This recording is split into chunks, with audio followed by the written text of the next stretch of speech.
So hi, this is me Deepak here, and now we are going to discuss about some of the point that is too much important ये कह सकते हैं। बहुत ज़्यादा technicalities की बात तो नहीं करेंगे, बट अपने टेक्निकल को सपोर्ट करने के लिए जो सबसे पहला पॉइंट होता है, जो सबसे इम्पॉर्टेंट मतलब कह सकते हैं, वो सारा चीज़ डिस्कस करते हैं। So should we do weekly और monthly option strategy, that is the main point that we are going to discuss on this video. So देखते हैं पहले वीकली क्या है कि हमें, देखिए सबसे पहले क्या है ना कि ट्रेड को सेटअप करने के लिए हम तो सबसे हमारा पहला स्टेप होता है कि हम किस वाले कॉन्ट्रैक्ट को सपोर्ट करें, किस वाले कॉन्ट्रैक्ट में अपने ट्रेड को डालें। ठीक है, या वीकली हो सकता है, वो मंथली हो सकता है, इवन वो क्वार्टरली ट्रेड हो सकता है, इवन और वो ईयरली ट्रेड भी हो सकता है। सो मैंने मेरे कई सारे ट्रेड्स हैं जो क्वार्टरली, वीकली और मंथली ट्रेड्स होते हैं, या एग्जैक्टली मैं वीकली में बहुत ही कम ट्रेड करता हूँ। वो आपको आगे वीडियो शुरू होने से पता चल जाएगा कि मैं क्यों नहीं जाता हूँ उसके अंदर। मे भी मैं गलत हूँ, बहुत सारे लोग वीकली ट्रेड करते हैं, ऐसा नहीं है। It's my point, it's my overall bit of portfolio कि मैं कितना कम रिस्क, ज़्यादा रिस्क लिए, सब मतलब सारा मेजर्ड करने के बाद ये मेरे ऊपर डिपेंड करता है कि मैं क्यों नहीं करता हूँ। वो सारा कुछ डिस्कस करते हैं अपन। तो वीकली ट्रेड क्या है ना, वीकली ट्रेड मतलब अगर सारे कॉन्ट्रैक्ट्स की बात करें तो सबसे ज़्यादा एग्रेसिवनेस होता है इसके अंदर। ठीक है, ये इतना ज़्यादा एग्रेसिव होता है, इतना ज़्यादा कि मैं मतलब अगर आपने एक्सपायरी वाले ट्रेड्स में भी देखे होंगे, या फिर कभी ऐसा मौका आपको ज़रूर मिला होगा देखने को। ठीक है, या फिर ऐसा होता है, मैं ये बता रहा हूँ, आपने अगर ₹2 की कोई प्रीमियम है ना, ये 40 मतलब 40 और 60 होने में बिल्कुल भी टाइम नहीं लगता है अगर मोमेंट हो गया तो। जस्ट लाइक एग्जांपल में देख लेते हैं क्या कि अगर 15,900 का मैंने कॉल को बाई किया है, ठीक है, यहाँ पे कॉल को बाई करते हैं अपन, और मार्केट सपोज मान के चलिए कि 15,800 समथिंग चल रहा है, ऐसा कुछ। अगर 50 पॉइंट का भी हो गया ना डिस्टेंस, 50-60 पॉइंट का भी अगर मोमेंट हो गया ना अप साइड के तरफ में, ठीक है, तो ऑब्वियसली ये ₹2 क्या हो जाएगा, ₹40, ₹30, ऐसा कुछ हो जाएगा। मतलब कि इस ₹2 को चेंज होते हुए बहुत टाइम नहीं लगेगा। एंड अगर आप ₹2 का ऑप्शन को सेल कर सकते हैं तो आप इमेजिन कर सकते हैं कि किस तरीके का लॉस आपको देखने को मिलेगा। सो अवॉइड इट, क्योंकि अवॉइड इट, अगर आप सेल करते हैं तो मेरे हिसाब से अवॉइड करना चाहिए, क्योंकि इतना ज़्यादा एग्रेसिवनेस है इसके अंदर कि थोड़ा सा डिफ़िकल्ट होता है मैनेज करना, एडजस्ट करना, और इवन ब्रोकरेज ये वो बहुत कुछ लग जाता है। ठीक है, सो हाँ एग्जैक्टली, अगर आप ऑप्शन बाइंग है, स्कैल्पिंग करते हैं, ऐसा वैसा कुछ करते हैं तो आप ठीक है, स्कैल्पिंग के लिए बनाए वीकली ट्रेड, आप ₹2, ₹3, ₹2.5, ₹1 जो भी है प्रीमियम को बाई करें एंड उसको एंजॉय करें। बट किस तरीके का ट्रेडर, मैं स्टार्टिंग वीडियो में बोला किस तरीके का ट्रेडर है, वो टोटल डिपेंड करता है कि आप किस कॉन्ट्रैक्ट को चूज कर रहे हैं यहाँ पे। ठीक है, सो ये तो एक छोटा सा एग्जांपल था। ठीक है, एग्जांपल था। ठीक है, और वीकली के और क्या प्रॉब्लम हो सकते हैं मैं दिखाता हूँ। वीकली में गामा इफेक्ट बहुत ज़्यादा है। ठीक है, वही फिर से मैं वही बात कर रहा हूँ, ₹2 के प्रीमियम ₹40 हो गया। ये क्यों हो गया? सिर्फ और सिर्फ गामा की वजह से। एंड सपोज आपने अगर कुछ ऐसे ₹10, ₹50 के भी प्रीमियम सेल किया है ना, सपोज आपने ₹50 की भी प्रीमियम को सेल किया कॉल साइड में और मोमेंट हो गया, तो आपको मतलब ये किस तरीके से पड़ेंगे, ये 50, 60 और 70 और 100 और ₹90 होने में थोड़ा भी टाइम नहीं लगेगा।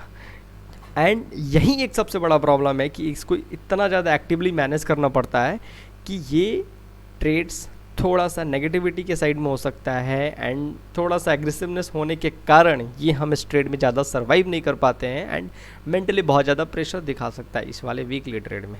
ठीक है, जस्ट लाइक अब मैं अभी देखता हूँ कि जैसे मैंने एक स्प्रेड बनाया अभी, ठीक है, कॉल साइड में, ठीक है, और मैं मेनटेन किया कुछ 200 पॉइंट, मतलब स्ट्राइक से 200 पॉइंट का डिस्टेंस को मेनटेन किया। अब 200 पॉइंट मेंटेन करने के बाद क्या, मैंने ₹30 का क्रेडिट लिया है यहाँ पे। तो सबसे पहला बात, एक तो हमारे पास टाइम नहीं है। ठीक है, मतलब ट्रेड को थोड़ा सा दूर ले जाने में ये जो 200 पॉइंट है वो हमारे पास बिल्कुल भी टाइम नहीं है। मतलब एक हफ्ते में ये एक्सपायर होने वाली है सारा ट्रेड, तो ये एक हफ्ते के अंदर एक्सपायर होने वाली है, तो हम इस ट्रेड में ज़्यादा टाइम नहीं दे पा रहे हैं, और टाइम नहीं देने की वजह से बहुत सारे मोमेंट का अपॉर्चुनिटी हमारे से छूट जाएगा। तो चांसेस ऑफ सक्सेस का थोड़ा सा रेट यहाँ पे कम हो जाता है। ठीक है, सो एक तो हमारे पास टाइम की कमी रहता है, दूसरा जो है वो गामा, मैं बार बार कह रहा हूँ कि गामा मतलब गामा ही एक ऐसा चीज़ है, अगर मोमेंट हुआ तो आपकी स्ट्रेटजी का ऐसा तैसा करके सत्यानाश कर देगा यहाँ पे, एंड फाइनली आपको लॉस बुक करके वहाँ से निकलना पड़ेगा। सो गामा रिस्क का बहुत ही मेन इम्पैक्ट पड़ता है यहाँ पे वीकली वाले ट्रेड में। यार आपने कोई भी स्ट्रेटजी प्ले किया, शॉर्ट स्ट्रैंगल, रेशियो स्प्रेड, है ना, कोई भी कॉन्डर्स वगैरह कुछ भी ट्रेड किया, तो वो मतलब ख़त्म होने में इसको टाइम ही नहीं लगता, बिल्कुल फटाफट वो उन चीज़ों को ख़त्म कर देता है, ठीक है। सो ये कुछ रीज़न हो सकता है। एंड हाँ, सबसे बड़ा एक और रीज़न क्या है कि डिस्टेंस नहीं मिल पाता है। डिस्टेंस किस सेंस में कह रहा हूँ, जैसे मैंने 15,900 अभी मार्केट चल रहा है, मैं एक रेशियो स्प्रेड करना चाह रहा हूँ यहाँ पे, और मैं एक अच्छे गैप को मेंटेन करना चाह रहा हूँ, लाइक 400 और 500 पॉइंट्स में दूर रह के मैंने अपने स्ट्रेटजीज को बनाना चाह रहा हूँ। सो ऑब्वियसली ऐसे तरह के आपके डिस्टेंस आपको यहाँ पे नहीं मिलेंगे। एंड ऑब्वियस अगर ये गैप अगर नहीं मिल पाया और वीकली में ही आपको करना है, आपने क्या कि इसको शॉर्ट किया और ये आप सपोज 200 में किया, तो ये 200 किस तरीके से होगा, जो हमने अभी सारा कुछ यहाँ डिस्कशन किए, ये सारा कुछ उसी का डिस्कशन है, ठीक है। सो ये कैसे इफेक्ट करेगा वो आपको पता है। एंड ऑब्वियसली इन सारी चीज़ का आपका क्या ना गामा रिस्क होने की वजह से सक्सेस का रेशियो है वो ड्रास्टिकली रिड्यूस हो जाएगा इन सारी चीज़ों को लेकर। सो और क्या मैं डिस्टेंस की बात कर रहा हूँ ना, यहाँ पे डिस्टेंस बिल्कुल भी नहीं मिल पा रहा है, ठीक है। तो 200-300 it's not a reasonable distance की, चलो ठीक है, मार्केट में 200-300 पॉइंट का मोमेंट नहीं होता है, सो चलो ठीक है, ऐसा करके हम बना लेते हैं ऑप्शन सेलर। मतलब क्या है कि मतलब अगर हमने सेल किया है ना 400 डिस्टेंस को, तो हमारा ये होना चाहिए ओवरव्यू कि चलो मार्केट 400 तक का डिस्टेंस तय नहीं कर पाएगा एंड इसके पीछे एक्सपायर हो जाएगा, ये हमारा टारगेट रहता है। और ऐसा टारगेट आप वीकली में कर लें, छोटे डिस्टेंस को मेंटेन कर लें, तो वो काम ही ख़त्म, पूरा बाजार ही ख़त्म कर देता है, ठीक है। सो ऐसे ट्रेड अगर आप ऑप्शन सेलिंग है, ऑप्शन स्ट्रैटेजी प्लेयर है, तो वीकली ट्रेड्स को आपको अवॉइड करना चाहिए या फिर कमती करना चाहिए, या फिर आपके पोर्टफोलियो में बहुत ही कम ज़्यादा वेटेज होना चाहिए इन सारी चीज़ों का। और अगर आप मेरा ओवरव्यू लेंगे तो मैं तो बिल्कुल ही नहीं करता हूँ ऐसा कुछ जो वीकली में आपको इस तरीके का। मेरा आपको ये कह सकता हूँ कि 98% ऐसे ट्रेड्स होते हैं ना जो पूरा मंथली, ईयरली, क्वार्टरली ऐसे होते हैं, मतलब 1-2% वो, या उसको भी ना ही कह सकते हैं, मतलब मैं छूता भी नहीं हूँ वीकली ट्रेड्स को, ठीक है। सो ये सारा मेन रीज़न है। अब बात करते हैं कि अपन वीकली की तो बात कर लिया, अपने मंथली ट्रेड्स का क्या क्या फ़ायदा हो सकता है, ठीक है। ऑब्वियसली जो सबसे बड़ा फ़ायदा है वो डिस्टेंस का फ़ायदा है, ठीक है। यहाँ पे देखते हैं जो सबसे ज़्यादा फ़ायदा है वो डिस्टेंस का फ़ायदा है। आप मंथली वाले कॉन्ट्रैक्ट में एक अच्छे डिस्टेंस को मेंटेन कर सकते हैं, कर पाएंगे। एंड दूसरा क्या है ना, चाहिए वॉलेटिलिटी जो मार्केट में है ना, अब इस वाले केस में क्या था ना, वीकली वाले ट्रेड में क्या था ना कि अगर 200 पॉइंट का गैप लिया और मार्केट 150 पॉइंट मूव कर गया अपसाइड की तरह, अब 150 होने की वजह से क्या ना कि आपके ट्रेड को पूरा एडजस्ट करना पड़ेगा, रीसेटअप करना पड़ेगा, सारा लॉसेस, ब्रोकरेज, ये वो सारा कुछ आपको यहाँ पे मतलब खर्चा बहुत ज़्यादा आएगा। एंड खर्चा आएगा तो आपका जो भी खर्चा आ रहा है वो आपकी प्रॉफिटेबिलिटी से ही ख़त्म हो रहा है। तो इसमें लेस मतलब कि यहाँ पे वॉलेटिलिटी को मेंटेन नहीं कर पा रहे हैं यहाँ पे हम, ठीक है ना, बिल्कुल भी मेंटेन नहीं कर पा रहे हैं, थोड़ा भी वॉलेटाइल हो रहा है, अपने आप को चेंज करना पड़ रहा है। तो ये भी एक बहुत मतलब ड्रॉबैक्स कह सकते हैं वीकली वाले का। एंड मंथली वाले की बात करें तो यहाँ पे हम अच्छे खासे मेंटेन कर पा रहे हैं, इवन अगर 200-300 पॉइंट का भी कुछ मोमेंट हुआ, ठीक है ना, तो हम यहाँ पे मेंटेन कर। होता क्या है ना कि जैसे कि यहाँ पे हमने स्ट्रैटेजी बनाया, ठीक है, अब मार्केट यहाँ आ गया ऊपर की तरफ 150 पॉइंट सपोज मानते हैं, ठीक है ना, फिर भी मार्केट क्या हुआ कि उसके बाद भी 50 पॉइंट और ऊपर चला गया, 50 पॉइंट और ऊपर चला गया। तो अब क्या ना, इतना जब डिस्टेंस तय कर लिया तो अब चांसेस आर वेरी हाई कि मार्केट थोड़ा सा यहाँ नीचे आएगा, क्योंकि मार्केट का जो बढ़ने का सीक्वेंस है वो ऐसे ही बढ़ता है, ठीक है, इस वाले पैटर्न पे होता है। तो हम क्या ना कि चलो ठीक है, एक तो सबसे पहला बात कि हमें अगर 200 पॉइंट का भी मोमेंट हुआ यहाँ पे, तो हम अपने स्ट्रैटेजी को मतलब क्या बोलते हैं उसको, दोबारा से हमें करने की ज़रूरत नहीं है, एडजस्टमेंट्स वगैरह करने की ज़रूरत नहीं है। दूसरा जो बेनिफिट क्या है ना कि वहाँ से अगर डायरेक्टली नीचे आया, ठीक है, ऊपर जाने के बाद अगर नीचे आया तो हम वॉलेटाइल का भी फ़ायदा ले पा रहे हैं यहाँ पे। एंड किसी भी तरह का खर्चा, एडजस्टमेंट और ब्रोकरेज ये वो का इन सारी चीज़ों का जनरेट नहीं करना पड़ रहा है। एंड बिल्कुल पैसिवली मैनेज कर पा रहे हैं, यहाँ पे एक्टिवली बहुत ही ज़्यादा मैनेज करना पड़ रहा है। चीज़ें हैक्टिक हो सकती हैं आपके लिए और थोड़ा सा ये वो प्रॉब्लम हो सकता है, बट यहाँ पर ऐसा कुछ नहीं है, बिल्कुल प्रोफेशनल तरीके से सारी चीज़ों को वहाँ पर मैनेज कर रहे हैं, ठीक है।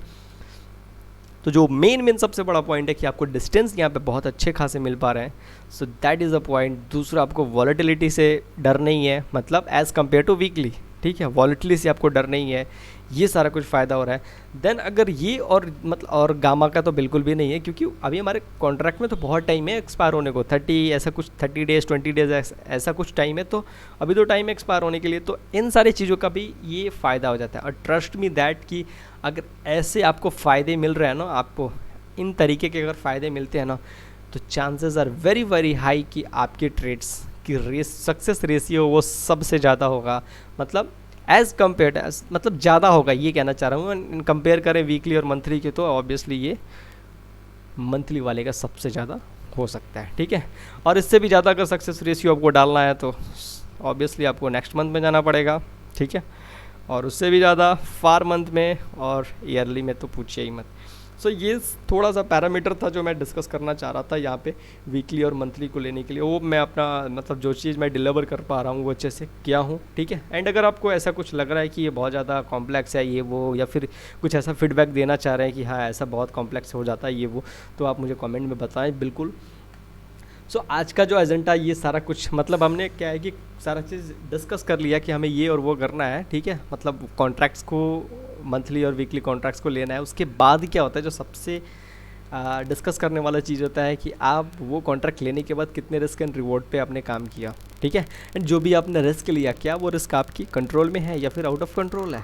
दैट मीन्स आपकी अगर कैपेसिटी है कि 10 लॉट्स में मुझे काम करना है एंड आपको अपॉर्चुनिटी बहुत ज़्यादा दिख गया, ठीक है ना, आपको लगता है कि मार्केट 600 नहीं जाएगा, चलो मैं 600 को सेल करता हूँ, एंड आपने क्या किया 100 की जगह 100 लॉट्स को सेल कर दिया। ऑब्वियसली मार्केट बहुत ही ज़्यादा अनसर्टेंट है, तो यहाँ से मतलब कि 600-700 पॉइंट गैप को भी मेंटेन कर सकता है, मतलब फटाफट जा सकता है, ऐसा कुछ नहीं है कि नहीं जा सकता है। तो 10 लॉट अगर आपका कैपेसिटी साइज है तो बिल्कुल भी 100 लॉट्स नहीं करे। इससे क्या है ना कि कंट्रोलिंग मतलब रिस्क कंट्रोल आपके हाथ से रिड्यूस हो रहा है, और जितना ज़्यादा मतलब रिस्क रहेगा ना, वो वाली बात नहीं कि रिस्क है तो इसके ऐसा कुछ नहीं है, रिस्क है तो बहुत बड़ा डर है यहाँ पे। सो अपने हिसाब किताब का रिस्क लें, अपने हिसाब किताब का क्वांटिटी लें, जितना प्रॉफिट हो सकता है, लॉस होने का भी चांसेस ज़्यादा हो, लॉस होने का भी चांस हो सकता है। So risk in your hand, जो ठीक है ना आपके हाथ का रिस्क होना चाहिए, रीज़नेबल रिस्क होना चाहिए। देन सबसे पहले रिस्क कैलकुलेट कर लें, देन रिवॉर्ड के चक्कर में पड़े। सबसे पहला हमारा फर्स्ट पॉइंट होता है कि हम रिस्क को देखेंगे, देन रिवॉर्ड जो मिलना है वो तो मिलेगा ही, ठीक है। रिस्क रिड्यूस कर लिया तो सो ऑब्वियसली ओवर ट्रेड ना करें, बिल्कुल ओवर क्वांटिटीज़ नहीं है, ये सारा कुछ है। रोड मैप ऑब्वियसली ये एडजस्टमेंट की बात कर रहा हूँ मैं यहाँ पे। अगर कोई भी सारा ट्रेड आपने लिया, कुछ भी मैं दे रहा हूँ, जैसे आयरन कॉन्डर ले लिया, ठीक है, रेशियो स्प्रेड ले लिया आपने, कुछ भी नेकेड सेलिंग, इवन क्या नेकेड सेलिंग ले लिया आपने, ठीक है, या फिर शॉर्ट स्ट्रेंगल ले लिया एंड नेकेड सेलिंग भी आपने ले लिया। अगर इन सारी चीज़ों को लेकर आपके पास रोड मैप नहीं है ना, तो that can be very dangerous for you. और इवन ऐसे आपको पता नहीं है कि चलो ठीक है मेरा अगर मेरा प्लान ए फेल होता है तो मुझे बी में कैसे इंटर करना है, सी को कैसे एग्जीक्यूट करना है, ठीक है, डी को मैं किस तरीके से मॉडिफाई करके इन सारी चीज़ों को कवर अप कर सकता हूँ। अगर ऐसे कुछ प्लान्स नहीं है आपको तो आपको बिल्कुल डेरिवेटिव्स में ट्रेड नहीं करना चाहिए, क्योंकि जब तक रोड मैप नहीं होगा, जब तक आपको आगे का रास्ता बहुत ज़्यादा क्लियर नहीं होगा, believe me that the ratio of a success will be very very reduce, it will be reduce very drastically, ठीक है। तो आपके पास मैक्सिमम चांस होना चाहिए कि अपने ट्रेड्स को मैं फुलफ़िल कर पाऊँ और आगे की तरफ लेके जाऊँ, ठीक है। दूसरा कंजर्वेटिव सेटअप्स, ऑब्वियसली सेटअप्स तभी मतलब जो भी डेटा आपने यूज किया ना, सबसे पहले आपने अभी जो हमने डिस्कस किया था कि मुझे वीकली में करना है, मंथली में करना है, ठीक है, मुझे सपोर्ट रेजिस्टेंस कहाँ से देखना है, ऑप्शन चैन से देखना है, ठीक है, या टेक्निकल एनालिसिस से देखना है करके, ठीक है, या फंडामेंटल से देखना है, या फिर जो भी तरीका आपने यूज़ किया है, चाहे या फिर आप ये कह सकते हैं मुझे बुक वैल्यू वगैरह देख के निफ्टी का करना है, जो भी ये सारी चीज़ जो भी आपने डेटा को इंटर लिया, जो भी सारा कुछ आपने इनपुट लिया अपने डेटा को लेके सपोर्ट एंड रेजिस्टेंस को देखते हुए, वो सारा इनपुट्स रीज़नेबल तो है ना। ऐसा नहीं है कि बस मैंने बस टेक्निकल एनालिसिस को देखा, ठीक है, इसमें RSI लगाया, इसमें ये वो लगाया, सारा कुछ लगाने के बाद मुझे बस एक ही बेस पे मैं मान के चलता हूँ कि चलो ठीक है इसके बाद मार्केट यहाँ से क्रॉस नहीं करेगा, या ये सपोर्ट हो सकता है, ये रेजिस्टेंस हो सकता है, ऐसा नहीं। We should use multiple kind of क्या बोल सकते हैं इनपुट। जितना ज़्यादा इनपुट रहेगा हम IV0 के पास उतना ज़्यादा पहुंच पाएंगे। IV0 का मतलब ये कि जो एक्सपेक्ट कर रहे हैं हम वो एग्जैक्टली वैसा हो, दैट मीन्स IV0, ठीक है। So input should be very very reasonable. So अगर ये सारा कुछ रिजनेबल है, so believe me that the kind of a success ratio will change like anything, ठीक है।